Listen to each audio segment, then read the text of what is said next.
Bonjour à tous, alors on se retrouve pour une recette de galettes des rois que je vais légèrement revisiter entre guillemets un petit peu à cause du Covid, je vais vous expliquer pourquoi. Alors pour une des galettes des rois c'est entre guillemets relativement simple parce que moi j'achète ma pâte feuilletée toute faite, donc évidemment c'est beaucoup plus simple que si je devais la faire. Avec la pâte feuilletée, il va vous falloir de la poudre d'amande, du beurre mou, du sucre fin et des œufs. Donc il va falloir des œufs pour la pâte et un jaune d'œuf pour vraiment la dorure sur le dessus. Alors il va falloir évidemment une fève, sinon c'est pas drôle. Et cette fève, donc moi en fait je l'ai récupérée. Une galette des rois que j'avais achetée à la boulangerie du coin avant d'en faire moi-même. Mais j'ai remarqué aussi que la boulangerie vendait des fèves. Donc la mienne n'est pas hyper originale. Maintenant vous avez des fèves à l'effigie des Disney les plus connus ou un petit peu plus fun que mon petit berger entre guillemets.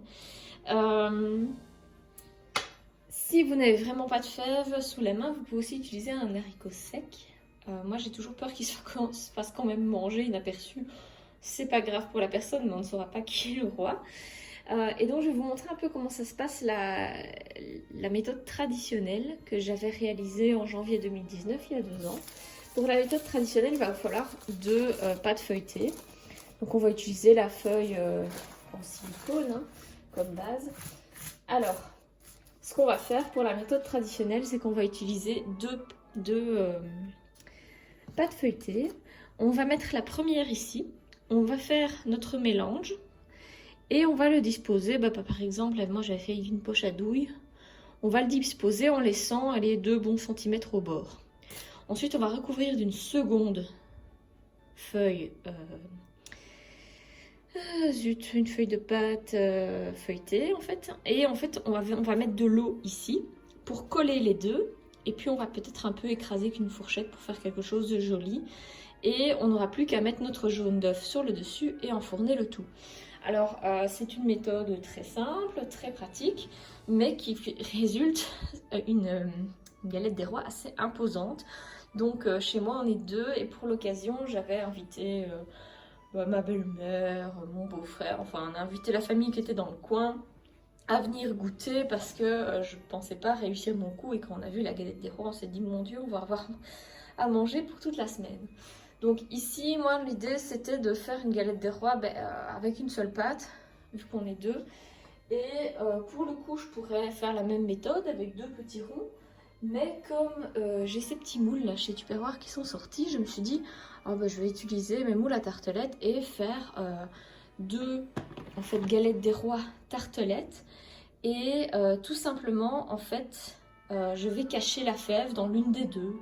Donc au lieu de couper une part avec la fève, elle sera dans une des 2 galettes, mais on ne saura pas laquelle. C'est pas compliqué, hein, le moule à tartelette, j'en ai déjà parlé dans ma recette concernant les mini quiches. Et donc je vais faire ce que j'avais déjà fait dans cette vidéo, c'est-à-dire faire des petites fleurs, comme je les appelle. Voilà.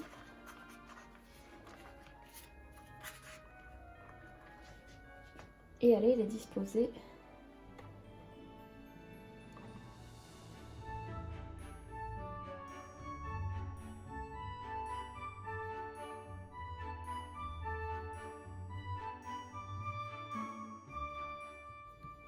et alors par rapport à la différence, c'est que je vais faire ici les petits chapeaux qui vont aller fermer ma galette des rois. Hop. Et donc ces petits chapeaux seront à placer ici. Alors ce qu'on va faire maintenant, c'est que je vais faire l'intérieur de mes quiches. Donc moi j'ai divisé la recette traditionnelle en 2. Je n'ai pas sorti mon beurre depuis assez longtemps, je l'ai pâtissé à 180 watts pendant à peine 1 minute et vous voyez, ce coup-ci il est mou, mais bon, il commençait à fondre dans le fond, donc il faut aller assez vite.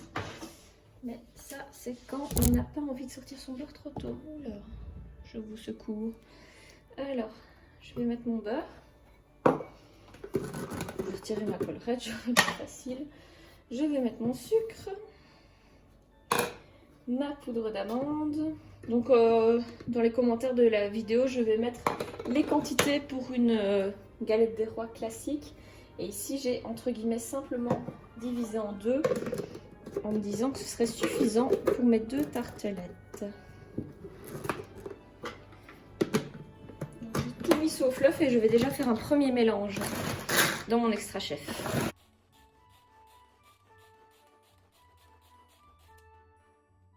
Je vais ajouter maintenant mon œuf.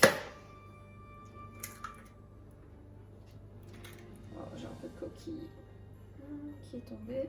Voilà.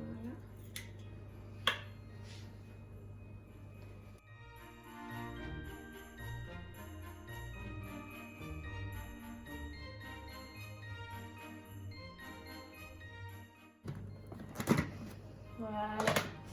Et une fois que c'est bien mélangé, on obtient une pâte liquide.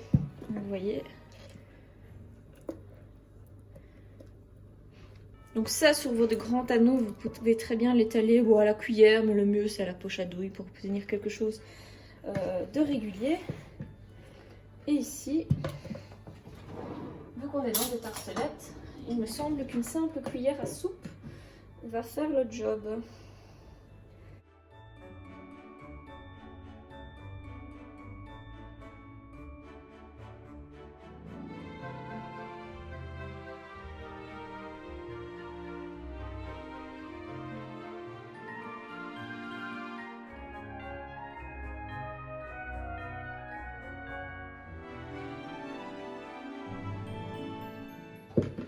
Maintenant, je prends les petits chapeaux qu'on a fait tout à l'heure.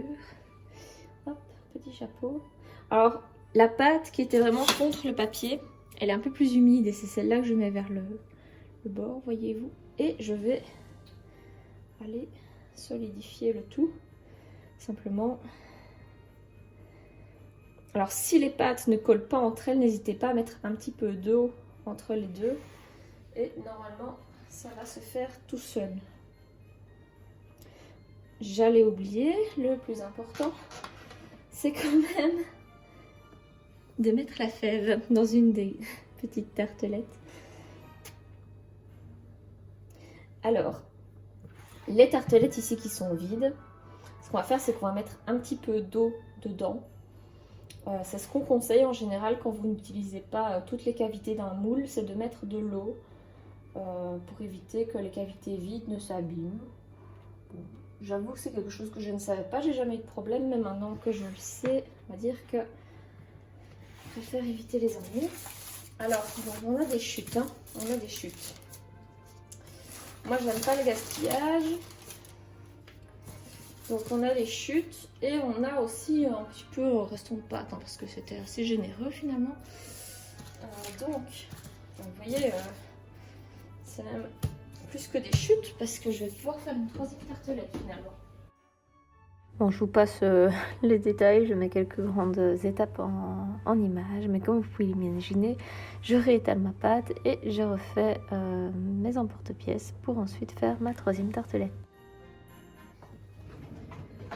Ce qu'on va maintenant faire, c'est récupérer du jaune d'œuf.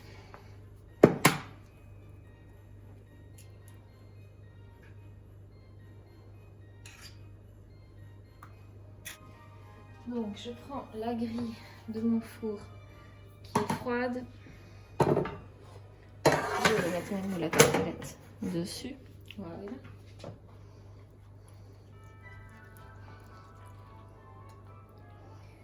Et on badigeonne. C'est pas compliqué, hein. Hop, hop, hop. Comme vous pouvez le constater, la galette des rois, à partir du moment où on prend une pâte feuilletée toute faite, c'est quelque chose qu'on réalise assez facilement et assez rapidement. Alors maintenant, là je vous conseille un couteau très pointu. Par exemple, le couteau à tomate, il est extrêmement pointu. Et on va pouvoir les dessiner des petites choses ici. Alors l'idée c'est de rentrer dans la pâte, mais de ne pas percer non plus, parce qu'on ne veut pas voir la pâte d'amande à travers.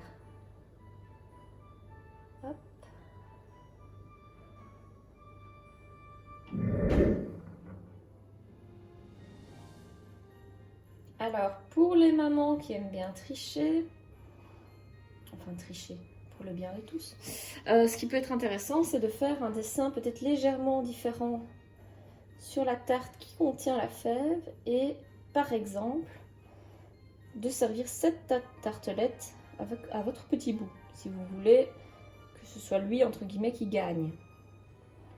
Par contre, si vous voulez jouer franc jeu, l'idéal, évidemment, c'est de faire des dessins, on va dire, similaires sur toutes, de façon à ce que la surprise soit la plus totale.